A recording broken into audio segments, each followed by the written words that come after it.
deer candy.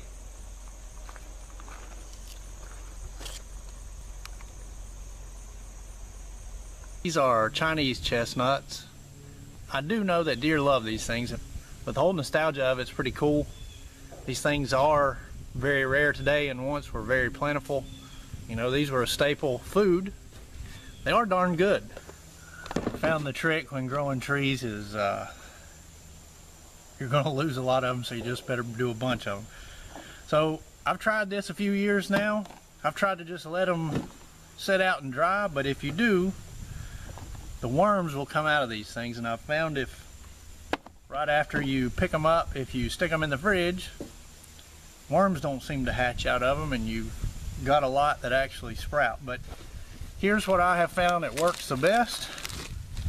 All I've got here is a damp paper towel, something moist, a Ziploc bag. I think this one's a freezer bag and you don't need that. Just going to put them in the fridge. I just try to lay them in there, lay that in there.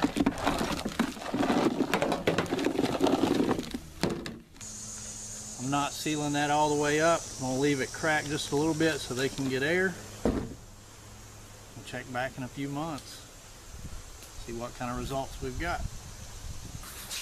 All right, it's January the 18th. Good and cold chestnut update. It's time to cull some of these. I pulled them out of the fridge. You can see I've got them all over the board. Some that look good, some that got a wormhole in them, and some that just have mildewed or molded. See, some of them have multiple wormholes. I don't think those will produce. And these here just look like they've been too wet, sitting up against a damp paper towel in the refrigerator for a couple months. But for the most part, got quite a bit of good stock. I'm going to cull those out, put these back in the fridge, try to pull these out in maybe another month and a half, 2 months, middle of March. Get some warmer temps. I'd say those will be ready to hit soil, and I'm going to put these right back in here, gallon bag. Gotta spread them out in there. Put a damp cloth in there with them. Those are just going to go back in the bottom drawer. Alright, we've got a really nice early spring day, March the 6th. Checked on these things today, and a lot of them are really starting to sprout, so it's time to get them in the ground. How many? Wait, just do these. Yeah, do these things. There's stuff on them. That's some good ones.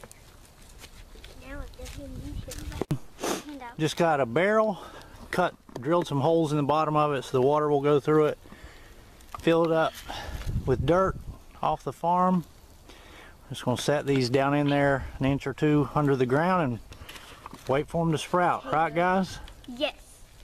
Putting a bunch of them in there, aren't we? Lay them where they're... There's one already. There's two already in there. All right, cover them up. Please. Be easy. Good boy. Good boy. Come on. It's now April the 13th. You can see there's a whole bunch of those chestnuts sprouted up now. Walker, you did a good job. Thank you. So I've lived here at this house for about 10 years now. I planted this chestnut here sometime a couple years after I'd moved here. Now that tree is, I'm reaching this branch at about 8 foot tall, and you can see that thing's getting up there. Okay, so it's July the 21st, and some of these chestnut trees those are about 19 inches. There's probably around 75 in here, and the ones that are in the center did the best, of course. Ones that are out here on the edge where the roots are shallower when it's gotten dry haven't done as well, but anyway, every step of the process there's going to be less and less of them that make it, but I'm pretty happy with this. You know, just got a few square foot here is all the footprint that it needed to do this. And they had a button. Now we'll just wait till the fall and set them out. It's pretty neat, wasn't it? Yeah. Y'all did good.